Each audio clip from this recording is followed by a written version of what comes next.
Salam sejahtera bagi kita semua. Kita bersyukur pada hari ini kita boleh ada sebagaimana kita ada.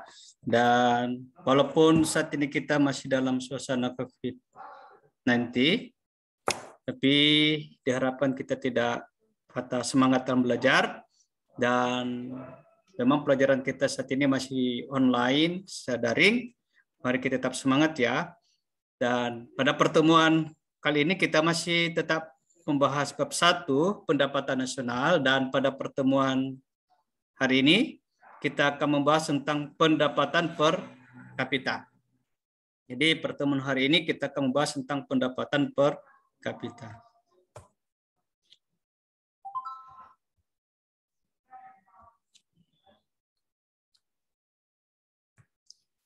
Tujuan pembelajaran: 1. Menjelaskan pengertian dan kegunaan pendapatan per kapita.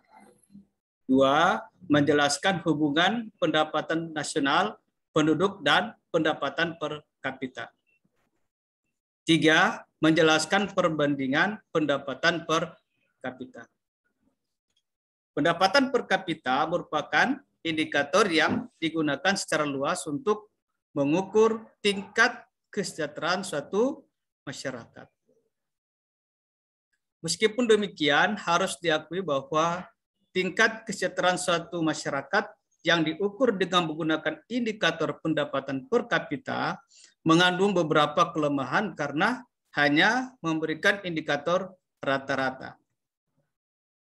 Contoh, ada 2 negara, yaitu negara A dengan pendapatan per kapita 1.200 US dollar dan negara B dengan pendapatan per kapita 1.800 US dollar.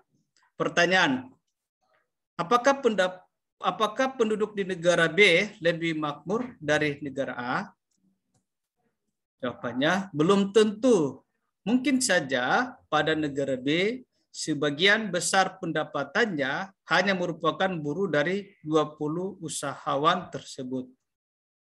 Sedangkan pada negara A, pendapatan per kapita itu benar-benar milik semua masyarakat. Misalnya, pendapatan tersebut terbentuk dari usaha industri rumah tangga yang dijalankan oleh sebagian besar penduduk negara A. Contoh 2 negara A dan B tersebut menggambarkan pentingnya pendistribusian pendapatan nasional dalam mengukur tingkat kesejahteraan satu masyarakat negara. Untuk mengetahui lebih jelas bagaimana pendistribusian pendapatan nasional itu terjadi, akan dibahas terlebih dahulu arti pendapatan per kapita dan kegunaan perhitungan. Mulai di 1, pengertian dan kegunaan pendapatan per kapita. Pengertian pendapatan per kapita. Pendapatan per kapita adalah pendapatan rata-rata penduduk satu negara. Rumus pendapatan per kapita adalah sebagai berikut. Pendapatan per kapita dengan PDB bahagi jumlah penduduk atau PNB bahagi jumlah penduduk. D. Kegunaan perhitungan pendapatan per kapita. 1. Digunakan untuk melihat tingkat perbandingan kesejahteraan masyarakat satu negara dari tahun ke tahun. 2. Menjadi data perbandingan tingkat kesejahteraan suatu negara dengan negara lain. 3. Menjadi perbandingan tingkat standar hidup suatu negara dengan negara lainnya. 4. Menjadi data untuk mengambil kebijakan di bidang ekonomi. Hubungan pendapatan nasional, penduduk, dan pendapatan per kapita.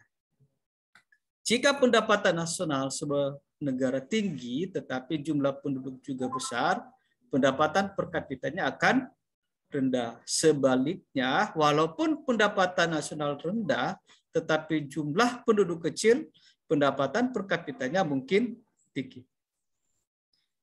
Jadi, tinggi rendahnya pendapatan per kapita dipengaruhi oleh jumlah pendapatan nasional dan jumlah penduduk.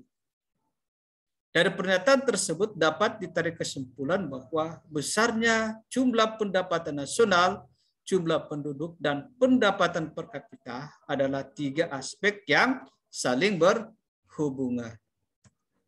Nah, kita perhatikan tabel 1 perhitungan pendapatan per kapita tahun 2014 harga kontak.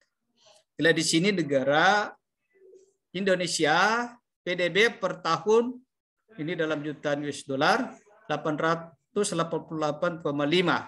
Jumlah penduduk ini dalam jutaan 254,5. Jadi pendapatan per kapitanya adalah 3.491. Ini dalam bentuk US dollar. Nah, jadi 888,5 bahagi 254,5 dapat ini 3.491. Ini dikatakan ini adalah pendapatan per kapita Indonesia. India pendapatan per tahun 2049, jumlah penduduknya 1.255 dan pendapat per kapita itu 1.582 dan seterusnya sampai dengan Korea Selatan. Nah, pada tabel 1 dapat diketahui bahwa pendapatan nasional yang tinggi tidak menjamin pendapatan per kapita akan tinggi pula. Dari daftar tersebut dapat dilihat bahwa naik turunnya penduduk dan jumlah pendapatan nasional akan mempengaruhi jumlah pendapatan per kapita. Coba kita lihat misalkan Tiongkok ya, pendapatan PDB-nya itu sangat tinggi ya, 10.350. Tapi kalau kita bandingkan dengan Singapura, pendapatan PDB-nya 307,0. Tapi kalau kita lihat pendapatan per kapita ternyata masih Singapura lebih tinggi dari Tiongkok. Untuk menaikkan pendapat per kapita, sebuah negara harus menaikkan pendapatan nasional dan memperkecil laju pertumbuhan penduduk. 3. Perbandingan pendapatan per kapita. Mari kita lihat tabel 2, bagaimana posisi pendapatan per kapita Indonesia di antara negara ASEAN dan negara-negara lainnya. Ini tabel perbandingan pendapatan per kapita Indonesia dengan beberapa negara ASEAN dan negara lainnya tahun 2014. Nah, kita lihat ASEAN, Indonesia, pendapatan per kapita 2012 ini dalam US dollar ya, ada 3.491, Filipina 2.807 dan seterusnya sampai Kamboja. Nah, dengan memperhatikan tabel 2 dapat disimpulkan bahwa pendapatan per kapita Indonesia sangat rendah jika dibandingkan dengan pendapatan per kapita dari Singapura. Kita lihat Indonesia 3.491. Nah, Singapura 56.289. Nah, jika dibandingkan negara berkembang lainnya seperti Kamboja, Bangladesh, India, Pakistan, pendapatan per kapita Indonesia masih berada di atas. Nih, kalau kita lihat, kita bandingkan dengan Kamboja, baru Bangladesh, India, Pakistan, pendapatan per kapita negara kita masih berada di atas karena pendapatan per kapita negara kita 3.491. Nah, namun jika dibandingkan dengan Tiongkok, pendapatan per kapita Indonesia masih lebih kecil ya. Kalau kita lihat Indonesia 3.491, sedangkan Tiongkok 7.588.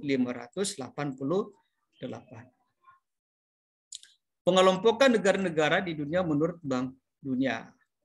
Kelompok negara berpendapatan rendah atau low income economies.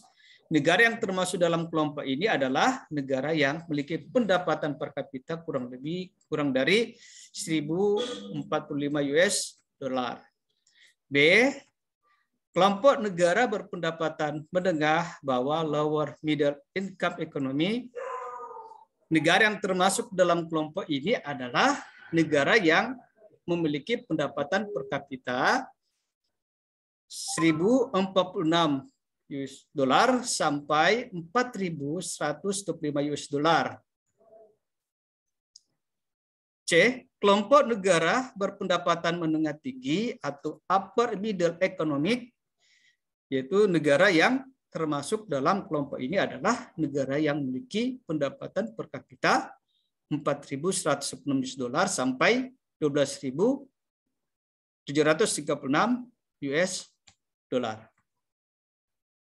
D. Kelompok negara berpendapatan tinggi atau high income economy, yaitu negara yang termasuk dalam kelompok ini adalah negara yang memiliki pendapatan per kapita lebih dari $12.736. Terima kasih. Demikianlah materi kita di hari ini tentang pendapatan per kapita. Diharapkan dan kalian tetap semangat belajar dan kiranya materi ini bisa bermanfaat bagi kalian semua. Tetap semangat dalam belajar dan jangan lupa juga di subscribe, di komen, dan di like. Nanti kita akan ketemu lagi dalam pembelajaran selanjutnya. Tuhan memberkati kita semua dan salam sehat.